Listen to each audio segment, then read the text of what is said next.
Hi guys, welcome to my first review. I'm so excited because I want to make this a regular thing, maybe upload every week, hopefully. I'll try anyway. I was putting off kind of making a YouTube channel for a long time, simply because I doubt myself, like if I have anything legitimate to say or worth saying. But I sat down to write an outline of what I was going to say for my first review. It's my first movie review. Turns out I have quite a lot to say, because before I knew it I had filled out 4 A4 sheet pages of just notes, and it's all my opinion. So let's get into it. What I'm going to be reviewing is the 2019 release of Pet Sematary, based on a novel by Stephen King. This is it here. I love this cover just because it's a cat, and I kinda love cats, but I like dogs more. So this is my notes. I sat down. I wasn't expecting to go past a first page, but turns out I did. There's little drawings. But yeah.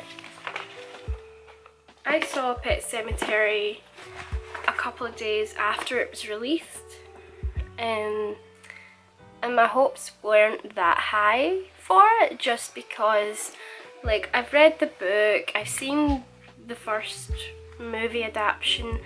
I didn't really think there was going to be anything particularly new or exciting, but I was wrong because they done it so much justice. But it is a Stephen King movie, or movie adaptation of one of his books, and I obviously was super excited because I love Stephen King, and I think I've only been around for 2 of his, that can be right, but the 2 ones that I remember are the release of Gerald's Game on Netflix and the first chapter of It. And those are the most recent ones that I remember. There must be more. Like, I was alive for a whole bunch of his movies, but those are the ones that I remember.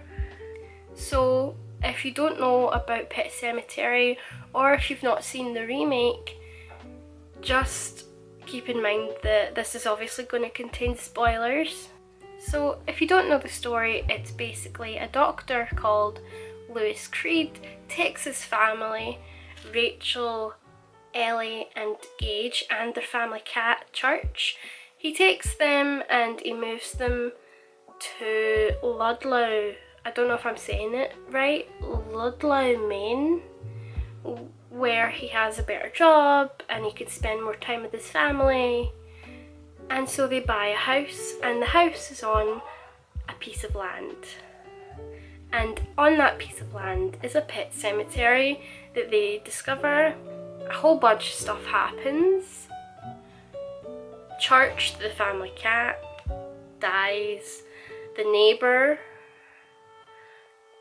Judd, I think his name's Judd, he tells Lewis about the ground beyond the pet cemetery, and that you're meant to be able to bury dead pets there and they will come back. And apparently Judd had done that with his childhood dog, and he ended up having to put it down a second time because the dog was crazy and it wasn't himself. So Judd takes Lewis to bury Church because his daughter Ellie really loves this cat. And in the remake, I can't remember if it was the same in the first film, but Judd and Ellie have kind of a special bond. An old man and a little girl, I don't know. But it works really well in the remake. So Pet Sematary is basically about the grounds beyond the pet cemetery. Of course, if you moved into a new house and you found that there was a pet cemetery and there were little funeral processions being held by children whose pets have recently died, you'd be maybe a little bit creeped out. And it's worse for the Creed family because Rachel Creed, Lewis's wife, the mum, she has a really messed up view of death. She's scared of death because her sister Zelda died a really long and worn out illness. I think it was something to do with her back.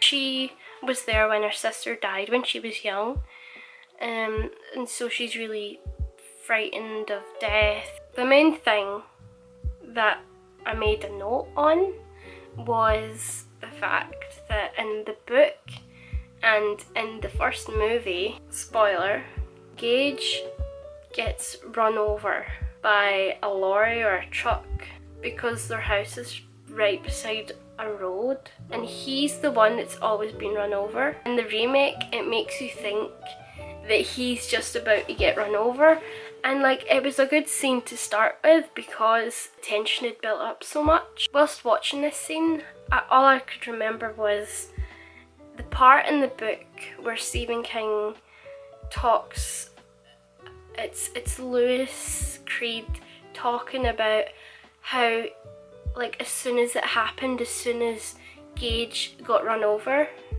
like, he was just thinking, if only I'd pushed myself more, if I had just taken a leap and kind of grabbed him and kind of ran just that much faster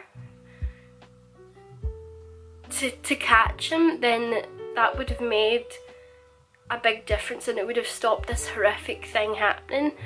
But in the book and in the movie, Gage gets run over. In the scene of the 2019 remake, he actually catches Gage in time. The lorry driver slows down and tries to veer off the road and ends up hitting the slightly older child, Ellie, who's like 9 years, because Gage is like a toddler. He can hardly speak. But Ellie is 9 years old. She gets hit with the end of the lorry or truck or whatever, and she's the one that dies. And I was like, oh my goodness, like, because I've read the book and I've seen the first film, and I was like, oh my god, this is a plot twist, right? So I was so excited, and I knew as soon as that happened, obviously, I knew what was going to happen anyway, that she was going to come back to life. And of course, it did happen. Like, Lewis Creed went a bit mental and he dug his daughter up after a funeral. Rachel and Gage go to stay at her mum's because obviously her daughter's just died, she needs comfort or whatever from her parents, and he's left in the house alone. He goes, digs up his daughter. She comes back once he buries her in the grounds beyond the pet cemetery where the ground is sewer. Just watching this whole thing, it was so good. And they start the movie pretty, like, a lot of movies can't really pull that off, where they start with just the scene of what's happened at the very end of the film. So you're seeing what's happened. There's blood, someone's been dragged like out of the house, there's a fire, and then the movie starts. But yeah, Ellie coming back, and it's much more creepier because she's 9 years old, she likes ballet. When she's dead, she's still doing our ballet routine stuff in the living room. And she can speak, and she's annoyed that she's been brought back. You know, as you probably would be. You're like, well, I remember getting hit by the lorry and then everything went black, and now I'm here again. And she says to her dad, well, I'm kind of annoyed basically, and I want to have my revenge. And she does end up having her revenge.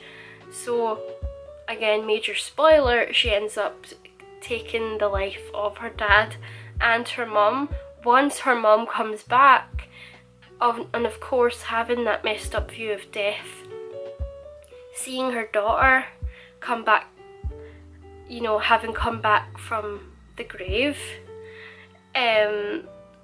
It's pretty surreal, but they make it work. Again, it's just so good. I love it. So the one, I thought it was great because the one person in the family that ends up being alive at the very end of the movie is Gage, and he's been killed off in the book and in the movie before. So he's the one that's alive, and I thought it was a pretty good twist and a pretty good flip of the whole thing. I think that's all that I wrote down really. That took me 4 pages. What I'm going to do with each movie and book review that I'm planning on doing is so original. I'm going to rate them out of 10, and I'm going to give this a 10 because I enjoyed it so much. And this might not set the bar very high because Pet Sematary, I don't know, I don't know, it might seem like I'm not that hard to impress, and I don't really think that I am, because I like a whole ton of movies that aren't actually that popular. I really like the Conjuring series. Obviously it's popular, but a lot of people are like, nah, well, it's not that great, like there's better stuff. But Conjuring 2 is one of my favourite films. I like The Nun, like and I have my reasons behind them, but I just like them for their aesthetic. I'm gonna rate Pet Sematary a 9 out of 10. It's my opinion.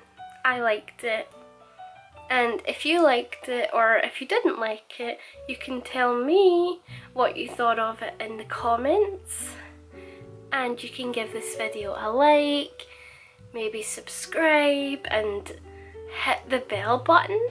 See, people say hit the bell button, but I don't think I ever have, because I hate getting notified for things. Like, all my messenger chats are muted.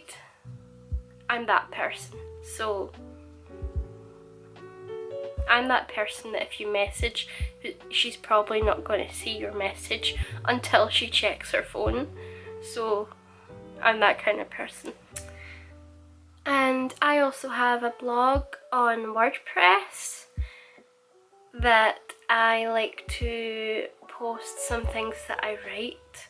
I've not actually published anything, but that's because that's just me.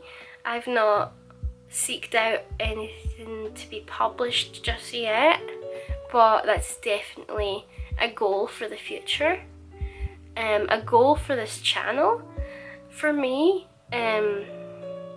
is to just review all the things that I want to review. If you go on my Instagram page and follow me, you will see that I have a list of films, and I think I posted a list of books as well that I have watched and read that I want to review on this channel.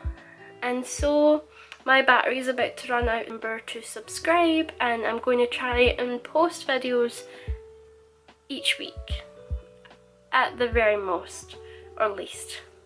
So bye guys, thanks.